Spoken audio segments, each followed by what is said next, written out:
Chapter 9. It was a quiet dinner, very quiet, very subdued.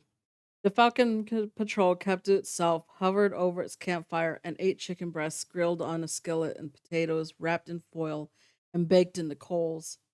When it was dark, they moved to the central campfire and joined the other patrols. All of Troop 1440 was quiet and deep in thought. The major had phoned from the hospital where the medevac helicopter had taken him and Percy. Percy's parents had arrived and things seemed to be under control. Fortunately, the hospital had plenty of anti-venom for copperhead bites, and Percy was stable and sedated. His buddies around the fire talked softly as they roasted marshmallows and glowed in the warmth of the burning logs. They wanted to ask tough questions like, one, will he die? Two, will he lose his leg? But they showed restraint. Oddly enough, they began telling snake stories. This made no sense whatsoever because they were so nervous and jumpy anyway. Every leaf that rustled in the wind might have been a rattler. Every burning log that hissed might have been some unknown viper. Every branch snapping in the distance might have been another large copperhead easing up on them from the rear. Every 10 minutes or so, one scout would sneak behind another, pop him in the neck with two fingers, and yell, "Snake!" This was nerve-wracking humor that produced a lot of nervous laughter.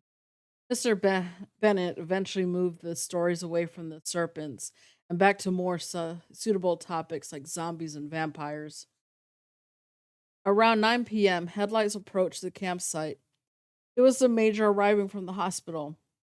He stood in front of the troop near the campfire and gave the latest update on Percy and his wound. There was a lot of swelling in the leg, and Percy felt lousy in general, but he was awake and expected to be fine. After a couple of days in the hospital, he should be released and sent home. The doctor's biggest concern was the damaged skin around the bite. There was dead tissue, and they expected some scarring.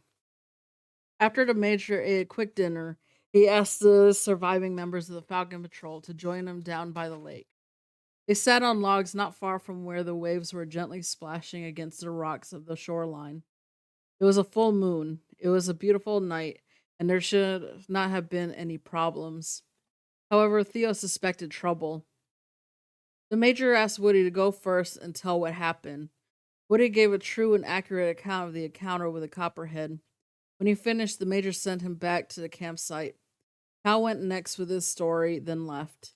He was followed by Philip, and then Oliver, and then the rest. Suddenly, Theo was alone, just him and the major, who at the moment was looking at the moon's reflection across the lake. Do you agree with everyone else, Theo? He asked. Without hesitation, Theo answered, "Yes, sir."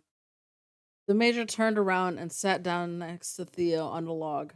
He cleared his throat and asked, as a patrol leader, what are you supposed to do when your patrol confronts a dangerous animal? Depends on the animal, Theo replied.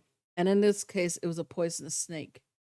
Then I'm supposed to immediately warn my patrol and move away from the snake and leave the site as soon as possible. And is that what you did, Theo? Theo swallowed hard and said, "No, sir." Did you immediately recognize the snake to be a copperhead? Yes, sir. How many poisonous snakes do we have in this part of the country? Three: copperhead, coral snake, and the timber rattler. And you knew this through your studies for the Nature Merit Badge? Theo had watched enough Perry Manson reruns and real life courtrooms trials to know the major was setting him up for the kill. Slowly he answered, "Yes, sir." There was a long, painful pause as they watched the moonlit lake and waited for the major to speak next. Finally, he said, "So, Theo, it looks as though the Falcon Patrol, while hiking in an area well known for copperheads, actually encountered such a snake, and a large one, and instead of immediately taking steps to avoid the snake, did just the opposite. The patrol instantly moved closer for a closer look, and at some point, Percy picked up a stick and decided to agitate the snake. You, as a patrol leader, finally had the presence of mind to order everyone back, but by then, Percy, who we all know is probably not the most reliable scout in the troop, somehow lost his balance, fell forward practically on top of the snake, and was bitten. Is this a fair summary, Theo?" Theo would probably change a word or two, but it seemed like a bad time to quibble. The major had the important points dead center. Theo bit his lip and said, "Yes, sir." Another long pause. There was laughter in the distance from the campfire. Lucky guys. The major said, "Okay, Theo, pretend you're a lawyer and give me your best defense." Finally, Theo thought to himself and did not waste a second. The story you have heard is the correct version of what happened, but there are a few other factors involved. First, we were naturally on the lookout for copperheads. Most of the falcons had snakebite kits in their backpack. The wrong kind of kits, but let's just say they were prepared. So when we actually saw a copperhead and one that was so big and so beautiful it was impossible not to stop for a second to admire it, that's what we did. We stopped to admire it.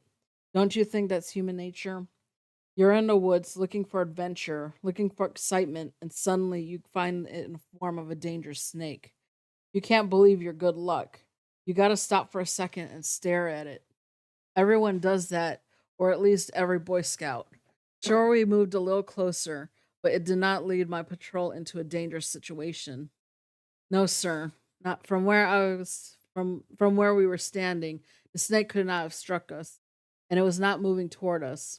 We were not in danger, close maybe, but not within striking range. The snake was stretched out on the narrow ledge, and it was slowly coiled itself up, either in defense or offense. Don't know for sure because how can you ever know for sure?